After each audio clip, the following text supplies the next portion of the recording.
رات کے اندھیرے میں بڑی سی وین کو مشکوک حالت میں دیکھ کر ایک مخبر نے جیسے ہی انسپیکٹر راشد کو اطلاع دی تو اس نے فوری طور پر اسے اس وین کا پیچھا کرنے کی ہدایت کی اور ساتھ ہی جلدی سے وردی پہن کر چند اور افراد کو تیار رہنے کا کہہ کر جلدی سے گھر سے نکل پڑا۔ رات کے 12:15 بج چکے تھے اور اس وقت شہر کی سڑکوں پر سناٹا تھا۔ اس نے خفیہ طور پر اپنے کچھ مخبروں کو شہر کی ویران سڑکوں پر چھپ کر نگرانی کرنے کا کہہ رکھا تھا، اور آج اس کی محنت رنگ لائی تھی اور اسے اس وین کا سراغ مل گیا تھا جس کا ذکر فائل میں بڑی تفصیل سے بیان کیا گیا تھا۔ اس کے مخبر کی اطلاع کے مطابق وین میں اس وقت 2 افراد سامنے بیٹھے ہوئے تھے اور 2 افراد اس کے پیچھے دکھائی دیے تھے۔ چونکہ گاڑی میں اندھیرا تھا، لیکن جب اس وین کا رخ سڑک پر لگی اسٹریٹ لائٹ کی جانب ہوا تھا تو اس کے پیچھے والے شیشوں سے اندر بیٹھے افراد کا عکس دکھائی دے گیا تھا۔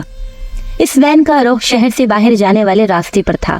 مخبر بھی ایک چھوٹی سی گاڑی میں اس کا پیچھا کر رہا تھا، لیکن وہ احتیاط کر رہا تھا کہ وین میں موجود افراد میں سے کوئی اسے دیکھ نہ لے۔ وین تیزی سے دوڑتی ہوئی شہر سے باہر جانے والے راستے پر بڑھتی جا رہی تھی۔ جلد ہی وہ ایک میدان میں داخل ہو گئی جہاں جا بجا جھاڑیاں بھی موجود تھیں۔ یہ دیکھ کر مخبر نے گاڑی ایک جانب روکی اور پھر پیدل اس کی جانب پیچھا کرنے لگا۔ اس کے ہاتھ میں وائرلیس تھا جس پر وہ مسلسل انسپیکٹر راشد سے رابطے میں تھا۔ دور اسے وہی وین ایک صاف سی جگہ پر رکتی دکھائی دی۔ وہ چھپ کر ایک جھاڑی کی اونٹ میں بیٹھ گیا۔ وین وہاں کچھ دیر تک رکی رہی، پھر یہ دیکھ کر اس کی حیرت سے آنکھیں پھٹی رہ گئیں کہ سامنے زمین سے ایک ڈھکن سا اوپر فضا میں اٹھتا دکھائی دیا اور پھر وین زمین کے اندر بنے ایک راستے میں اترتی چلی گئی۔ اف خدایا، یہ کیا تھا؟ زمین کے اندر وین کیسے غائب ہو گئی؟ وہ وہیں بیٹھا انسپیکٹر کے وہاں پہنچنے کا بے چینی سے انتظار کرنے لگا۔ پھر کچھ ہی دیر میں اسی شہر سے اسی طرف ایک ہیڈ لائٹ آتی دکھائی دی۔ یوں لگ رہا تھا جیسے کوئی موٹر سائیکل پر تیزی سے اسی جانب آ رہا ہو۔ وہ انسپیکٹر راشد تھا جو خود تو جلدی سے موٹر سائیکل پر وہاں پہنچ گیا تھا اور اپنے پیچھے دیگر پولیس موبائل کو جلدی پہنچنے کا کہہ آیا تھا، اور پھر جلد ہی ایک پولیس موبائل بھی وہیں پہنچ گئی۔ پھر انسپیکٹر راشد کے پوچھنے پر مخبر نے وین کے متعلق اسے بتا دیا۔ یہ سن کر انہوں نے اسی جگہ جا کر تفتیش کرنے کا فیصلہ کیا اور محتاط طریقے سے آگے بڑھنے لگے۔ چاروں طرف ہو کا عالم تھا۔